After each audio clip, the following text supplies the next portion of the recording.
Science സോണിൻ്റെ മറ്റൊരു വീഡിയോയിലേക്ക് എല്ലാവർക്കും സ്വാഗതം.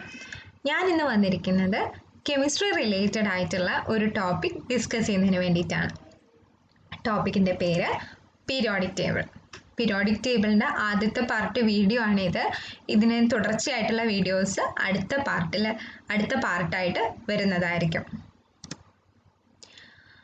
അപ്പോൾ നമുക്കറിയാം, പീരിയോഡിക് ടേബിൾ എന്ന് പറയുമ്പോൾ തന്നെ എലമെൻസിൻ്റെ അറേഞ്ച്മെൻ്റ് ആണ് പീരിയോഡിക് ടേബിൾ എന്ന് പറയുന്നത്, അല്ലേ?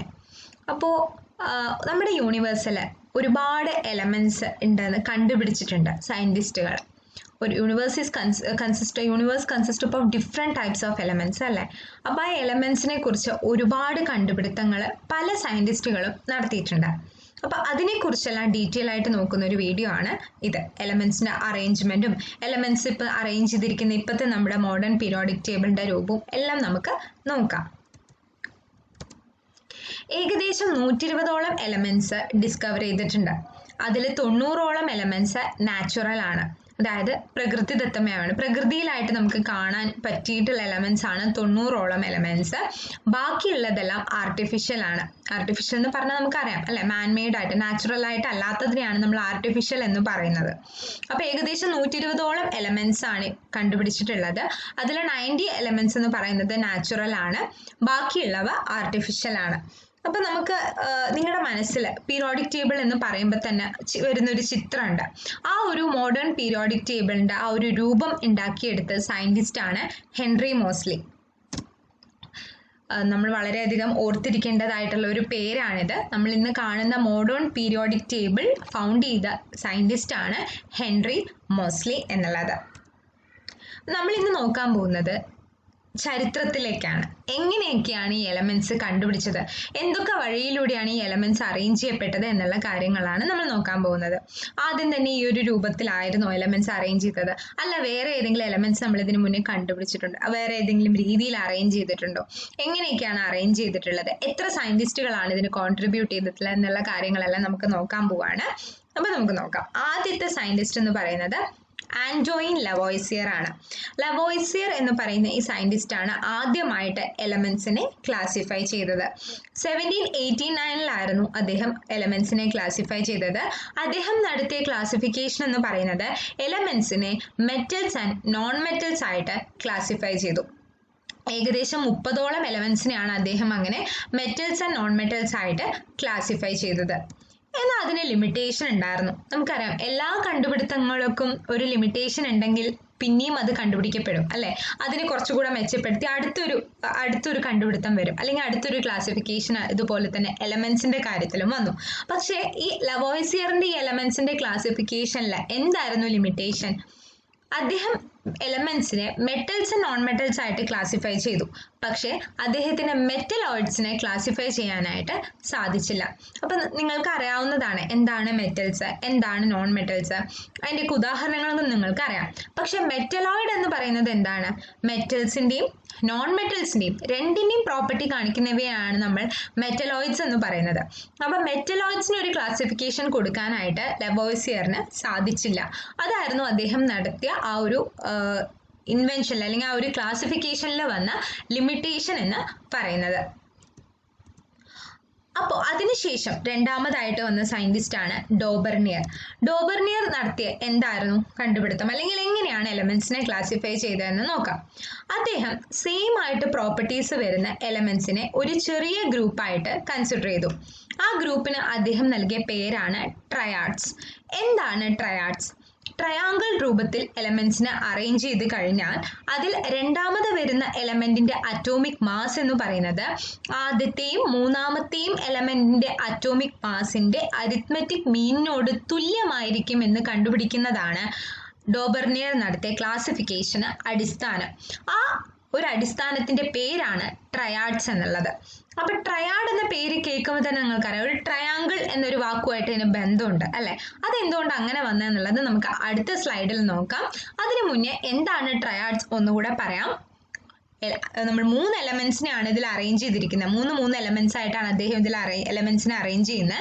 അപ്പൊ ഇതിൽ 3 എലമെന്റ്സ് എന്ന് പറയുന്നത് രണ്ടാമത്തെ എലമെന്റിന്റെ അറ്റോമിക് മാസ് എന്ന് പറയുന്നത് ആദ്യത്തെയും മൂന്നാമത്തെയും അറ്റോമിക് മാസിന്റെ അരിത്മെറ്റിക് മീനോട് തുല്യമായിരിക്കും എന്ന് കണ്ടുപിടിച്ചതാണ് ട്രയാഡ്സ് എന്ന് പറയുന്നത്. The atomic mass of the second element is equal to the arithmetic mean of the first and third element എന്ന് കണ്ടുപിടിച്ചതാണ് ഡോബർണിയറിന്റെ ട്രയാഡ്സ് എന്ന് പറയുന്നത്. എന്താണ് ട്രയാഡ്സ്? അപ്പൊ ഈ ഒരു ഫിഗർ നിങ്ങൾക്ക് നോക്കുമ്പോൾ തന്നെ കൃത്യമായിട്ട് ഇപ്പൊ എന്താണെന്ന് മനസ്സിലാക്കാൻ പറ്റും. ഇപ്പൊ ഒരു 4 ഉദാഹരണങ്ങൾ അവർ കൊടുത്തിട്ടുണ്ട്. Lithium, sodium, potassium, calcium, strontium, barium, chlorine, bromine, iodine, sulphur, selenium, tellurium. അപ്പൊ ഇതില് രണ്ടാമത്തെ എലമെന്റ് അറ്റോമിക് മാസ് എന്ന് പറയുന്നത് ആദ്യത്തിന്റെയും മൂന്നാമത്തെ എലമെന്റിന്റെയും അറ്റോമിക് മാസിന്റെ അരിത്മെറ്റിക് മീൻ ആയിരിക്കും എന്നുള്ള ഒരു അറേഞ്ച്മെന്റ് ആണ് അദ്ദേഹം ഇവിടെ സ്വീകരിച്ചിട്ടുള്ളത്. ഒരു ടേബിൾ കൂടെ നോക്കിയാൽ നിങ്ങൾക്ക് കൃത്യമായും അത് മനസ്സിലാവും. ലിഥിയം, സോഡിയം, പൊട്ടാസ്യം അതിന്റെ അറ്റോമിക് മാസ് കൊടുത്തിട്ടുണ്ട് 7, 23, 39. അപ്പൊ ഇതിൽ സോഡിയം രണ്ടാമത്തെ എലമെന്റ് ആണ്. ഇതിലെല്ലാത്തിലും രണ്ടാമത്തെ എലമെന്റ് ആയി വരുന്നത് ആ ട്രയാങ്കിളിലെ മുകളിൽ നിൽക്കുന്ന എലമെന്റ് ആണ്. ഓക്കെ, അപ്പൊ അതിന്റെ അറ്റോമിക് മാസ് എന്ന് പറയുന്നത് 23 ആണ്. അത് ഏതിനോട് എങ്ങനെയാ അത് വരുന്നത്? ഫസ്റ്റത്തെ ലിഥിയത്തിന്റെയും പൊട്ടാസ്യത്തിന്റെയും അറ്റോമിക് മാസിന്റെ അരിത്മെറ്റിക് മീൻ, മൂന്നാമത്തെ കോളം നോക്കൂ, 7 + 39/2 equal to 23, which is equal to the atomic mass of sodium. അപ്പൊ അതുകൊണ്ടാണ് അത് പറഞ്ഞത് ട്രയാഡ്സ് എന്ന് പറയുന്നത് ഒരു ട്രയാങ്കിൾ രൂപേണ, അതായത് രണ്ടാമത്തെ എലമെന്റിന്റെ അറ്റോമിക് മാസ് എന്ന് പറയുന്നത് ഫസ്റ്റത്തെയും തേർഡ് എലമെന്റിന്റെയും അറ്റോമിക് മാസിന്റെ അരിത്മെറ്റിക് മീൻ ആയിരിക്കും എന്നുള്ളതാണ് ട്രയാഡ്സ് എന്നുകൊണ്ട് ഉദ്ദേശിക്കുന്നത്. പക്ഷെ ഇതിനും ലിമിറ്റേഷൻസ് ഉണ്ടായിരുന്നു. എന്താണ് ഇതിനുള്ള ലിമിറ്റേഷൻ? എല്ലാ എലമെന്റ്സും ഇതുപോലെ ക്ലാസിഫൈ ചെയ്യാനായിട്ട് അദ്ദേഹത്തിന് സാധിച്ചില്ല എന്നതാണ് ഇതിന്റെ ലിമിറ്റേഷൻ എന്ന് പറയുന്നത്. ഈ ഒരു രീതിയിൽ അറേഞ്ച് ചെയ്ത് വരുന്ന സമയത്ത് എല്ലാ എലമെന്റ്സിനും ഇതുപോലെ ഈ ഒരു ട്രയാഡ്സ് എന്നുള്ള ഒരു രൂപേണ അല്ലെങ്കിൽ ആ ഒരു അടിസ്ഥാനത്തിൽ അദ്ദേഹത്തിന് എക്സ്പ്ലെയിൻ ചെയ്യാൻ സാധിച്ചില്ല അല്ലെങ്കിൽ ക്ലാസിഫൈ ചെയ്യാൻ സാധിച്ചില്ല എന്നുള്ളതാണ് ഇതിന്റെ ലിമിറ്റേഷൻ ആയിട്ട് വരുന്നത്. അടുത്ത വരുന്ന സയന്റിസ്റ്റ് ആണ് ന്യൂലാൻഡ്സ്. അദ്ദേഹത്തിന്റെ ക്ലാസിഫിക്കേഷൻ നടന്നത് 1866 അദ്ദേഹം 56ഓളം എലമെന്റ്സ് അറേഞ്ച് ചെയ്തിട്ടുണ്ടായിരുന്നു. അറേഞ്ച് ചെയ്തത് അറ്റോമിക് മാസിന്റെ ഇൻക്രീസിങ് ഓർഡറിലാണ് അദ്ദേഹം അറേഞ്ച് ചെയ്തത്.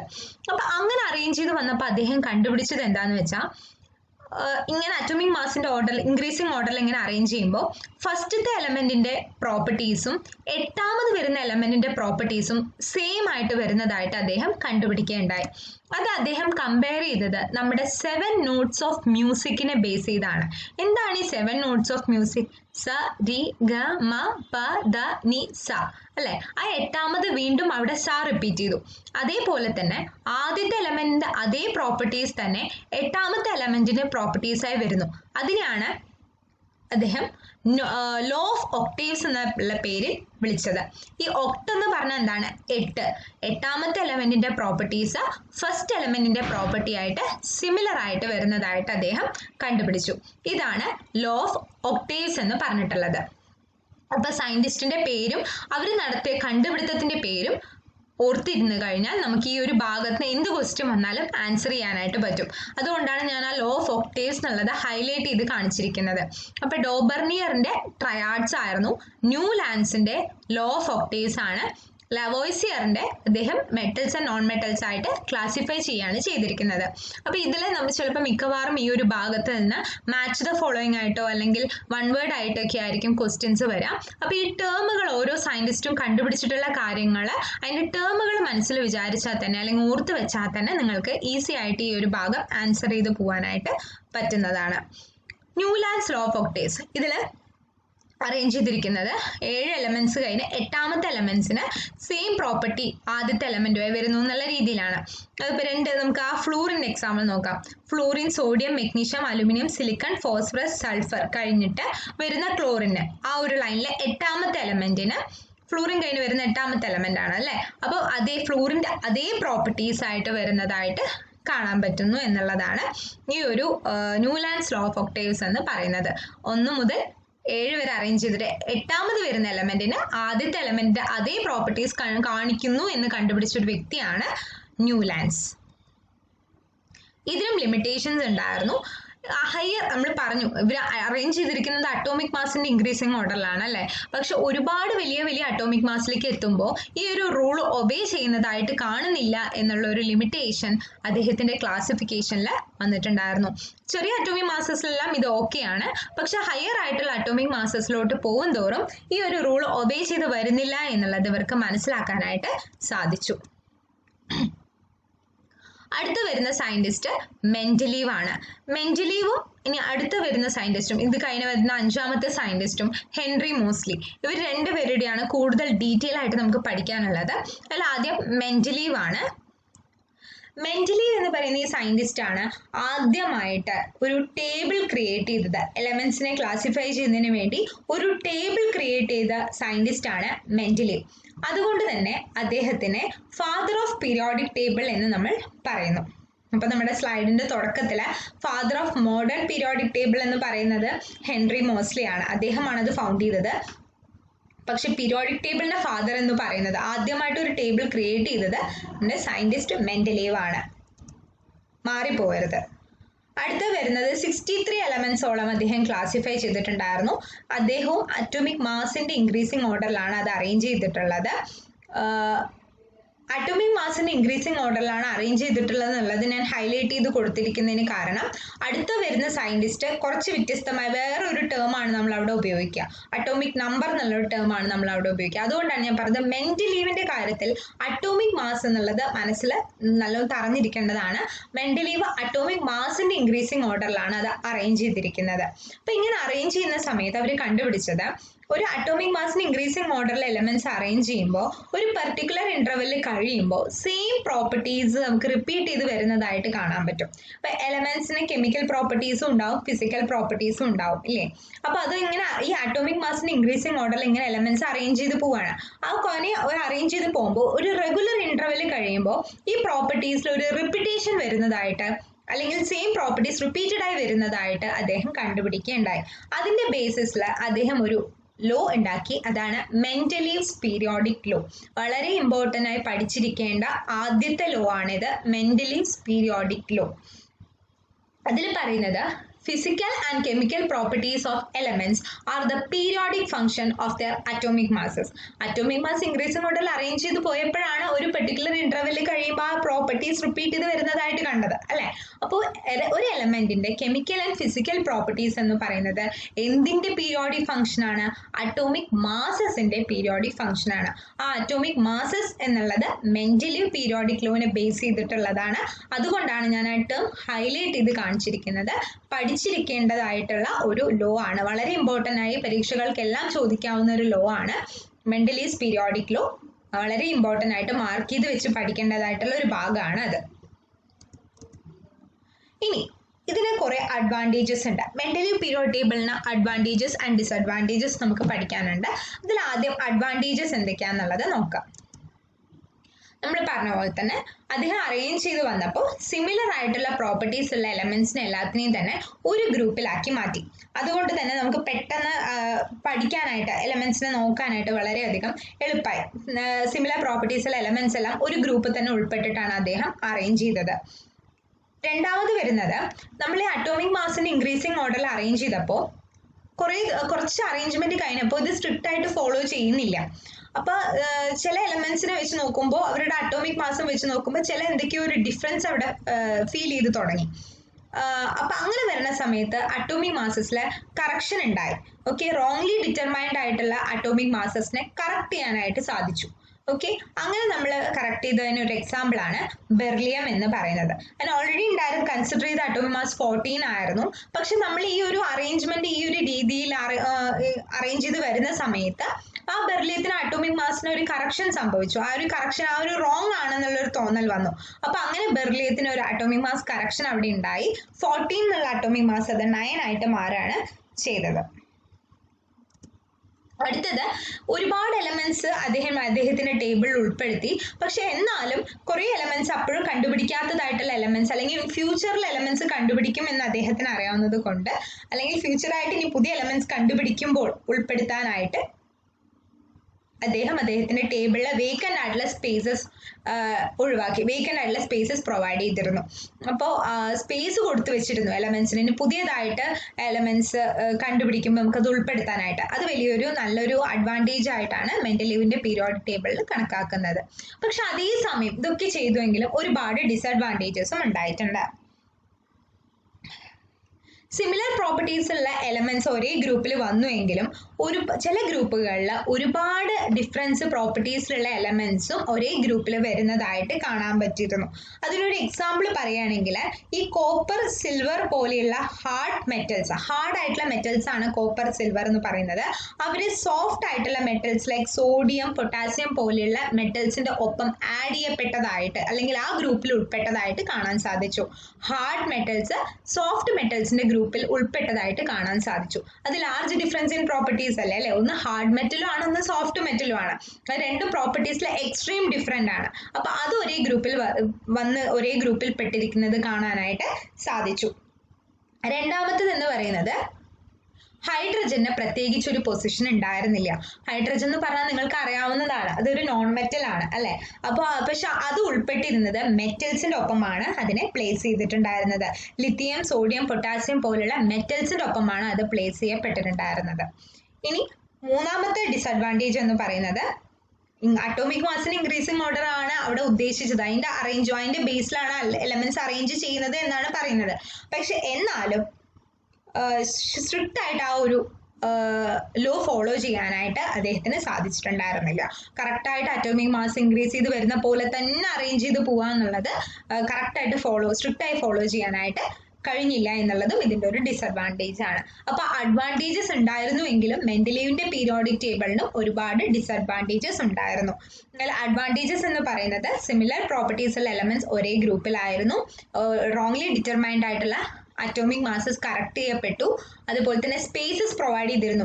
അപ്പൊ നമുക്ക് അറിയാത്തതായിട്ടുള്ള പിന്നീട് നമ്മൾ കണ്ടുപിടിച്ചാൽ ആഡ് ചെയ്യാൻ പറ്റുന്ന എലമെന്റ്സ് എല്ലാത്തിനുള്ള സ്പേസ് അവിടെ പ്രൊവൈഡ് ചെയ്തിട്ടുണ്ടായിരുന്നു. പക്ഷെ ഡിസഡ്വാൻറ്റേജസ് എന്ന് പറയുന്നത് ലാർജ് ഡിഫറെന്റ് ആയിട്ടുള്ള പ്രോപ്പർട്ടീസ് ഉള്ള എലമെന്റ്സും ഉൾപ്പെട്ടിട്ടുണ്ടായിരുന്നു. Such as hard metals soft മെറ്റൽസിന്റെ ഗ്രൂപ്പിൽ പെട്ടിട്ടുണ്ടായിരുന്നു. ഹൈഡ്രജന് പ്രത്യേകിച്ച് ഒരു പൊസിഷൻ ഉണ്ടായിരുന്നില്ല. ഹൈഡ്രജൻ നോൺ മെറ്റൽ ആയിരുന്നിട്ട് പോലും മെറ്റൽസിന്റെ ഒപ്പമാണ് അത് ആഡ് ചെയ്യപ്പെട്ടിട്ടുണ്ടായിരുന്നത്. അതുപോലെ തന്നെ അറ്റോമിക് മാസ് കറക്റ്റായി ഇൻക്രീസിംഗ് ഓർഡറിൽ എന്നുള്ളത് സ്ട്രിക്റ്റ് ആയിട്ട് ഫോളോ ചെയ്യാനായിട്ട് സാധിച്ചിട്ടുണ്ടായിരുന്നില്ല. ഇതാണ് മെന്റലീവിന്റെ പീരിയോഡിക് ടേബിൾ. നമുക്ക് ഇതിൽ നോക്കിക്കഴിഞ്ഞാൽ ഈ പറഞ്ഞ അഡ്വാൻറ്റേജസും ഡിസഡ്വാൻറ്റേജസും ഒക്കെ നമുക്ക് മനസ്സിലാക്കാനായിട്ട് സാധിക്കും. ഓക്കെ,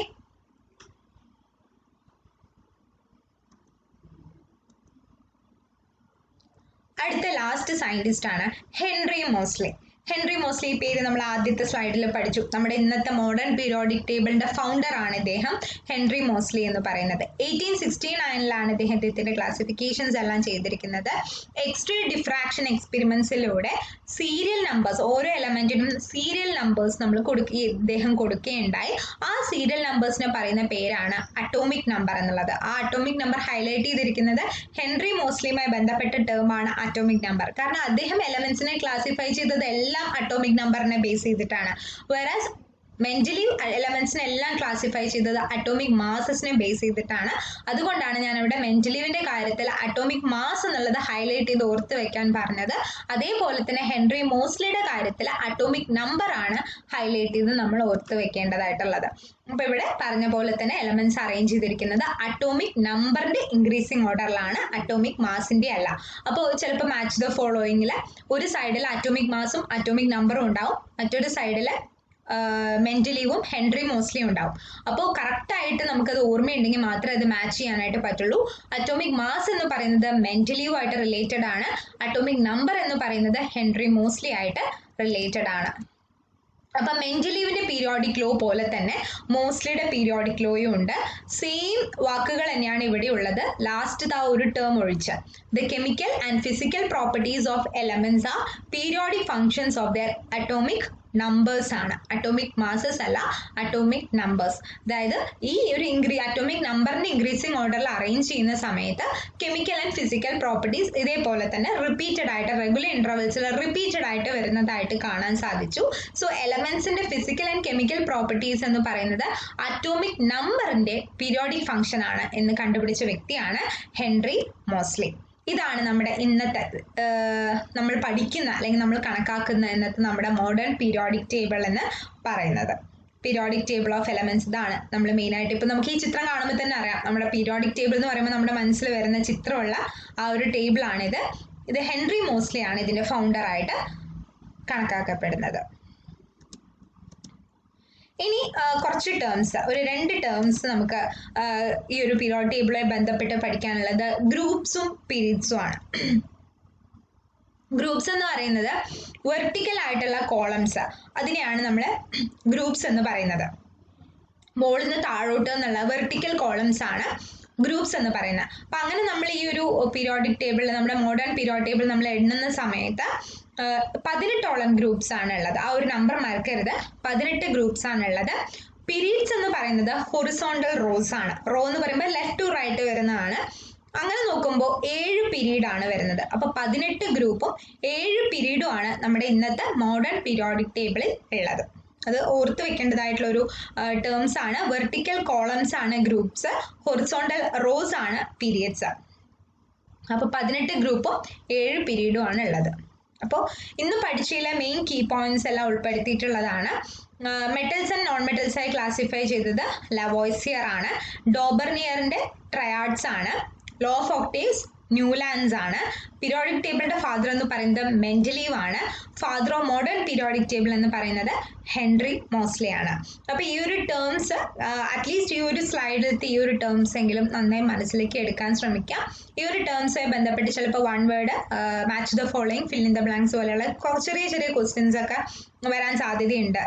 മെയിനായിട്ട് ട്രയാഡ്സും ലോ ഓഫ് ഒക്ടേവ്സും ഒക്കെ നമുക്ക് കൺഫ്യൂസ് ആവും, പരീക്ഷ സമയത്ത് കൺഫ്യൂസ് ആവുന്ന കുറച്ച് ടേംസ് ആണ്. ഏത് സയന്റിസ്റ്റ് ആണെന്നുള്ളത് വളരെ എളുപ്പത്തിൽ ഒന്ന് ഓർത്ത് വെച്ച് കഴിഞ്ഞാൽ വളരെ എളുപ്പത്തിൽ മാർക്ക് സ്കോർ ചെയ്യാൻ പറ്റുന്ന കുറച്ച് ടേംസ് ആണ്.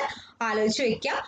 പിന്നെ എന്താണ് ട്രയാഡ്സ്, എന്താണ് ലോ ഓഫ് ഒക്ടേവ്സ് എന്നുള്ളതെല്ലാം നമുക്ക് ആ പേര് തന്നെ മനസ്സിലാക്കാവുന്നതേ ഉള്ളൂ. ഇപ്പൊ ട്രയാഡ്സ് എന്ന് പറയുമ്പോൾ ട്രയാങ്കിൾ ഷേപ്പ് ആണെന്ന് ഓർക്കുമ്പോൾ തന്നെ അത് എങ്ങനെയാണ് എന്നുള്ളത് അറിയാം അല്ലെ, അവിടെ എന്താ ഡിഫൈൻ ചെയ്തിരിക്കുന്നതെന്ന് നമുക്കറിയാം. അതുപോലെ ലോ ഓഫ് ഒക്ടേവ്സ് എന്ന് പറയുമ്പോൾ ഒക്ട് എന്ന് പറഞ്ഞ 8 ആണ്. അതായത് 8ാമത്തെ എലമെന്റുമായി റിലേറ്റ് ചെയ്ത ഒരു ലോ ഉണ്ട്, നമ്മൾ പഠിച്ചതാണ്. അപ്പൊ അത് എന്താന്നുള്ളത് ആ ഒരു ബേസിൽ നമുക്ക് എഴുതാനായിട്ട് പറ്റും.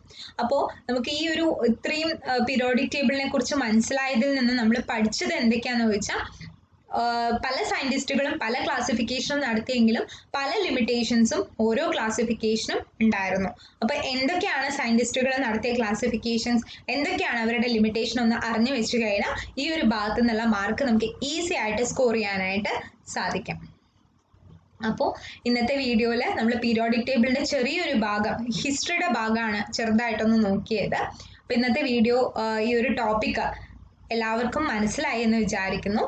എൻ്റെ വീഡിയോ ഇഷ്ടപ്പെട്ടെങ്കിൽ ചാനൽ ലൈക്ക് ചെയ്യുക, ഷെയർ ചെയ്യുക, സബ്സ്ക്രൈബ് ചെയ്യുക. മറ്റൊരു വീഡിയോ ആയിട്ട് കാണുന്നത് വരെ എല്ലാവർക്കും താങ്ക് യു. നിങ്ങൾക്ക് ഓൺലൈൻ ട്യൂഷൻ ആവശ്യമായിട്ടുണ്ടെന്നുണ്ടെങ്കിൽ എൻ്റെ ഡിസ്ക്രിപ്ഷൻ ബോക്സിൽ സയൻസ് സോണിൻ്റെ മെയിൽ ID കൊടുക്കുന്നുണ്ട്, അതിലേക്ക് മെയിൽ ചെയ്യാവുന്നതാണ്. അതുവഴി നമുക്ക് ഓൺലൈൻ ട്യൂഷനുള്ള സൗകര്യം ചെയ്യാവുന്നതാണ്. ഓക്കെ, അപ്പോൾ പുതിയൊരു വീഡിയോ ആയി കാണുന്നത് വരെ താങ്ക് യു.